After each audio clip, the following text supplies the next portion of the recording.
নতুন নতুন খাবার আইটেম বানাতে আমার তো খুবই ভালো লাগে। আর ডেজার্ট আইটেমটা বানাতে আমি একটু বেশি পছন্দ করি, কারণ আমার হাজব্যান্ড ডেজার্ট খুব পছন্দ করে।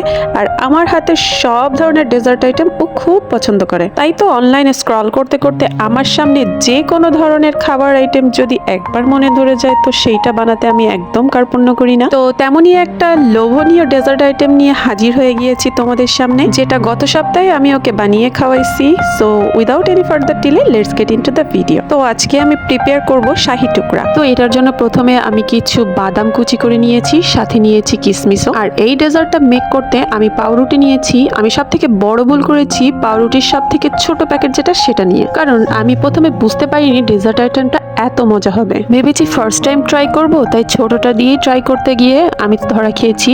এখন আমার আফসোস হচ্ছে কেন আমি বড়টা দিয়ে বানালাম না, তাহলে আর একটু বেশি খেতে পারতাম। তো যেটা হবার সেটা তো হয়েই গেছে। তো তোমরা দেখতেই পাচ্ছ আমি এখানে পাউরুটির যে শক্ত সাইডটা আছে সেই 4 সাইড কেটে নিয়েছি। তারপরে পাউরুটির মাঝখান থেকে এরকম একটা স্লাইস করে নিয়েছি, মানে এটাকে একটু স্যান্ডউইচ শেপ করে নিয়েছি। এখন দেখতে পাচ্ছ আমরা পাউরুটির সাইড থেকে যে শক্ত অংশটুকু কেটে নিয়েছিলাম সেটা একটা বাটিতে করে এর মধ্যে সামান্য জাল করে রাখা দুধ দিয়ে নরম করে নিব, কারণ এটা পরবর্তীতে আমরা দুধের মধ্যে ইউজ করব। কারণ আমার মনে হয়েছে এটা অ্যাড করলে খেতে অনেকটা মজা হবে। আর বাই দ্য ওয়ে, এটা কিন্তু কোনো ভিডিও দেখে আমি করি নাই, জাস্ট নিজের মতো করে মনে হলো যে এটা দুধের ভিতর দিলে ভালো লাগবে, জাস্ট সেই কারণে দেওয়া, কিন্তু আসলেই মজা হয়েছিল। চলো, যে পাউরুটির টুকরোগুলো আমরা স্যান্ডউইচ শেপ করে রেখেছিলাম সেটা সামান্য ঘি আর তেল দিয়ে একটু ভেজে নিই। এটা নর্মাল সাদা তেল দিয়েও ভাজা যায়, বাট চেষ্টা করবা একটু ঘি দিতে, তাহলে স্মেলটা অনেক নাইস আসে। অনেকে আবার এটা না ভেজেই সরাসরি দুধের ভিতর দেয়। তো আমার মনে হয় ভাজলে এই জিনিসটা দুধের মধ্যে গেলে মেল্ট হয়ে যায় না, কিন্তু না ভেজে যদি আমি সরাসরি দুধের ভিতর দিই তাহলে এটা একদম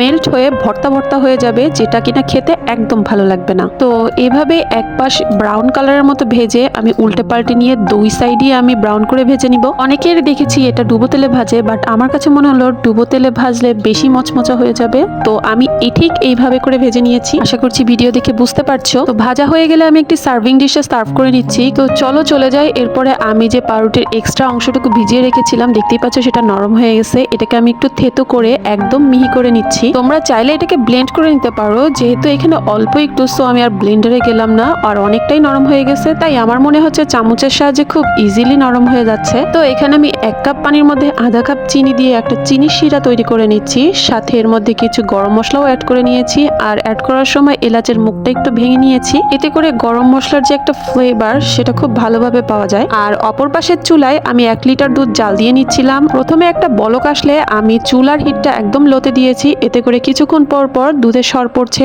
আর আমি কিছুক্ষণ পর পর দুধের সরটা ভেঙে দুধের সাথে আবার মিশিয়ে দিচ্ছি। এতে করে হয় কি, যে কোনো ডেজার্ট আইটেমে এক্সট্রা ক্রিম ইউজ করা লাগে না। তো আমার চিনি শিরাটা একদম রেডি হয়ে গেছে। এখন চিনি শিরাটাকে একদম ঠান্ডা করে নিতে হবে। এবার একটা একটা করে পাউরুটি শিরার মধ্যে চুবনি দিয়ে উঠিয়ে আবার সার্ভিং ডিশে রেখে দিতে হবে। এই কাজটা একটু দ্রুত করতে হবে, কারণ বেশি সময় চিনির মধ্যে ডুবাই রাখলে এটা একদম নরম হয়ে যাবে। জাস্ট সামান্য একটু চুবনি দিয়ে উঠাই নিয়ে আসতে হবে। ভিডিও দেখে অবশ্যই বুঝতে পারছো, জাস্ট সামান্য একটু ভিজিয়ে দেন উঠিয়ে ফেলতে হবে। এই জিনিসটা যদি আমি গরম অবস্থায় করি তাহলে আমার পাউরুটি একদম গলে যাবে। তো একে একে আমি সবগুলো পাউরুটি ভিজিয়ে উঠিয়ে নিয়েছি। আর এক পাশে যে দুধ আমি গরম করতে দিয়েছিলাম সেটা অনেকটা ঘন হয়ে এসেছে। তো এই পর্যায়ে আমি হাফ কাপের মতো কনডেন্স মিল্ক ইউজ করব। আমি অলওয়েজ ট্রাই করি যে কোনো ডেজার্ট আইটেমে একটু কনডেন্স মিল্ক দিতে, এতে করে হয় কি ডেজার্টটা খেতে অনেক মজা হয়। তো কনডেন্স মিল্ক অ্যাড করার পরে এটাকে আমি আরো কিছুক্ষণ জাল করে নিচ্ছি। তো দুধে যখন প্রথমবার বলক এসেছিল তখন আমি সামান্য দুধ উঠিয়ে রেখেছিলাম, তা দিয়ে কিছুটা দিয়ে আমি পাউরুটি ভিজিয়েছি আর কিছুটা রেখে দিয়েছিলাম 2 চামচ কাস্টার্ড পাউডার মিশিয়ে এটাকে গোলানোর জন্য।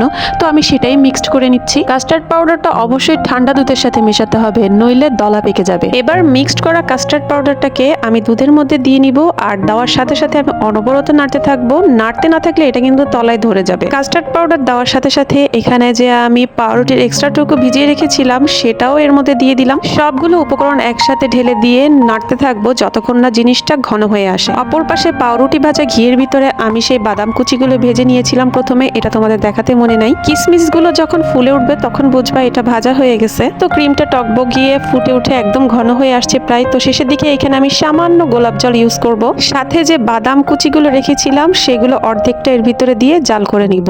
আর এই পর্যায়ে আমি চুলার আঁচটা অফ করে দিয়েছি, কারণ এটা কিছুক্ষণ পর এমনিই ঘন হয়ে যাবে। চিনির শিরায় ডুবিয়ে যে শাহী টুকরাটা আমি সার্ভিং বলে রেখেছিলাম, সামান্য কুসুম গরম দুধ আমি উপর থেকে আলতোভাবে ছিটিয়ে দিচ্ছি। এখানে আমি পুরোটা দিব না, জাস্ট দুধটা ভিতরে ঢোকার জন্য আমি এখানে সামান্য উপর থেকে একটু ছিটিয়ে দিয়েছি। বাকিটা আমরা যখন খাবো তখন আমি সার্ভ করব। তো দেখতে পাচ্ছ আমার শাহী টুকরার ফাইনাল লুকটা এমন হয়েছে, বাট এটা কিন্তু এখনই খাওয়া যাবে না, যেহেতু এটা এখনো গরম আছে অল্প অল্প। আর ডেজার্ট আইটেম সবসময় ঠান্ডা করে খেতেই মজা লাগে। তো ফ্রিজে ঢুকানোর আগে আমি যে বাদাম কুচি আর কিশমিশ ভেজে অর্ধেকটা রেখেছিলাম, সেই বাকি অর্ধেকটা এর উপর থেকে ছিটিয়ে দিচ্ছি। পুরোটা রাত আমি ফ্রিজে রেখেছি এবং পরদিন সকালবেলা আমি এটা বের করেছি। তো এটার অবস্থা এরকম ছিল। উপর থেকে যে আমি মালাইটা ছড়িয়ে দিয়েছিলাম সেটা একদম শুষে নিয়েছে। দ্যাটস ওয়াই আমি আলাদা করে মালাই রেখে দিয়েছিলাম, যে যখন খাবো তখন সার্ভ করে নিব। আর আলাদা পাত্রে আমি মালাইটা এভাবে করে রেখে দিয়েছিলাম। আমার মালাইয়ের থিকনেসটা দেখো কতটা গাঢ় হয়ে গেছে। আর সব থেকে মজার বিষয় হলো এর ভিতরে আমি কোনো চিনি ইউজ করিনি, জাস্ট কনডেন্স মিল্কে যতটুকু চিনি ছিল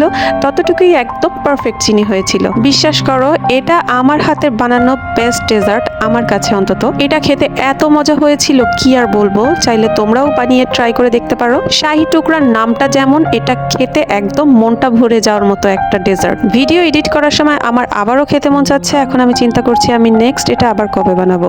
সো আজকে এখানেই বিদায় নিচ্ছি। সবার আমার ভিডিও কেমন লাগলো অবশ্যই জানিও। আজকের মতো এই পর্যন্ত। সবাই ভালো থেকো, টাটা, বাই বাই, আল্লাহ হাফেজ।